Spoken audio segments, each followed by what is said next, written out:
তা পরে আসো। এই দেখো পিতাজি, তোমার দেওয়াটা পড়ছি। এটা খুব ভালো মানাইছে। কিন্তু বাবা, মনে হচ্ছে এটা অনেক বড়। বড়? কোথায় বড়?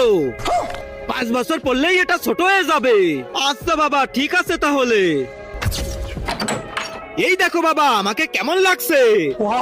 আরে আমার বেটাকে তো হিরো মনে হচ্ছে। কিন্তু বাবা, এগুলো এখন চলে না। আমার এসব কাপড় একদম পছন্দই হয় না। আরে তাহলে তোর কিরকম কাপড় পছন্দ? 1 মিনিট দাঁড়াও, তোমাকে দেখাচ্ছি। তার আগে আল্লাহকে ভালোবেসে থাকলে ভিডিওটাতে লাইক করে চ্যানেলটা সাবস্ক্রাইব করে দাও। আর যদি না করো তাহলে ভাববো তুমি আল্লাহকে ভালোই বাসো না। কমেন্টে বলে যাও আই লাভ আল্লাহ।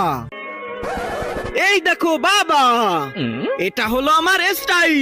বাপরে, 2025-এ এই অবস্থা, তাহলে 2026-এ কি হবে? আরে শালা, মনে তো হচ্ছে ডাস্টবিন থেকে কাপড় টোকায় আনছে।